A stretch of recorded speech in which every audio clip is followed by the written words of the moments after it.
کیا آپ نے کبھی سوچا ہے کہ اگر جنگ چھڑ جائے تو پاکستان کس کے ساتھ کھڑا ہوگا؟ ایران کے ساتھ یا سعودی عرب کے ساتھ؟ یا پھر ہم ایک بار پھر کسی اور کی جنگ لڑتے ہوئے اپنا ہی نقصان کریں؟ آج مشرق وسطی جل رہا ہے، آسمان پر میزائل ہے، زمین پر خوف ہے اور کروڑوں مسلمانوں کی زندگیاں داؤ پر لگی۔ لیکن اس سب کے بیچ ایک سوال سب سے بڑا ہے کہ پاکستان کہاں کھڑا ہے؟ کیا ہم جذبات میں آ کر فیصلہ کریں گے یا حکمت، عقل اور اصول کے ساتھ؟ سب سے پہلے ایک بنیادی اصول سمجھ لیں۔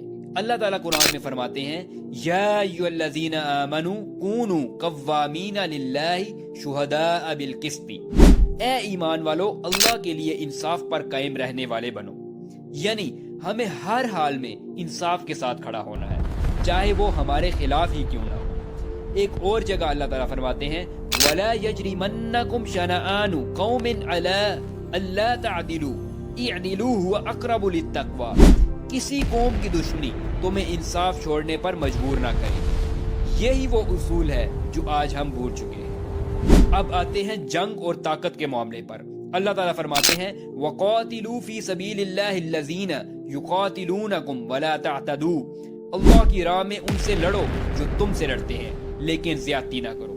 یعنی ظلم کے خلاف لڑنا جائز ہے، لیکن حد سے بڑھنا جائز نہیں۔ یہی وہ لائن ہے جسے سمجھنا بہت ضروری ہے۔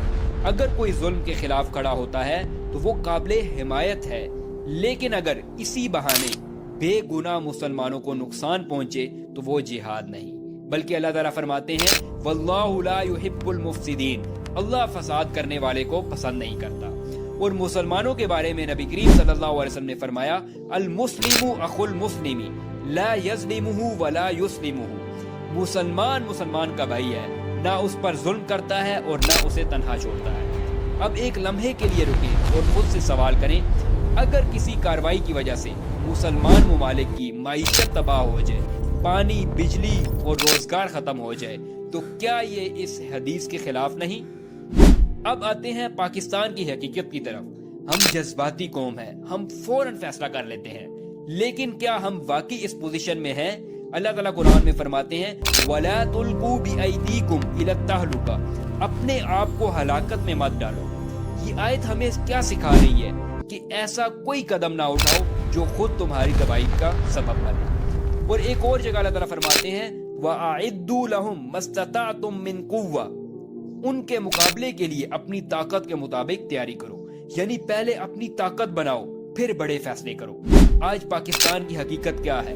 ہم معاشی دباؤ میں ہیں، ہماری بڑی ورک فورس بیرون ملک ہے، ہم اندرونی طور پر بھی مکمل طور پر مستحکم نہیں۔ تو کیا ایسے میں ہم کسی بڑی جنگ کا حصہ بن سکتے ہیں؟ سچ یہ ہے کہ ہمیں جذبات نہیں، حکمت کی ضرورت ہے۔ پاکستان کو کیا کرنا چاہیے؟ ظلم کے خلاف آواز بلند کرے، مسلمانوں کی جان و مال کی حفاظت کرے، اپنی معیشت اور عوام کو ترجیح دے۔ ہمیں یاد رکھنا ہوگا کہ نبی کریم صلی اللہ علیہ وسلم نے فرمایا لا ضرر ولا ضرار، نہ خود نقصان اٹھاؤ نہ دوسروں کو نقصان پہنچاؤ۔ یہی اصول آج پاکستان کو اپنانا ہوگا، نہ اندھی حمایت اور نہ اندھی مخالفت، بلکہ انصاف، حکمت اور امت کا مفاد۔ یہ جنگ صرف ہتھیاروں کی نہیں ہے، یہ سوچ کی جنگ ہے، اور فیصلہ میدان میں نہیں، آپ کے دل اور دماغ میں ہوگا۔ کمنٹ میں ضرور بتائیں پاکستان کو کیا کرنا چاہیے، اور اگر آپ چاہتے ہیں کہ ایسی مزید ویڈیوز تو چینل کو ضرور سبسکرائب کریں، اور اگر یہ ویڈیو آپ کو پسند آئی ہے تو لائک اور شیئر کرنا نہ بھولیں۔ جزاکم اللہ خیر۔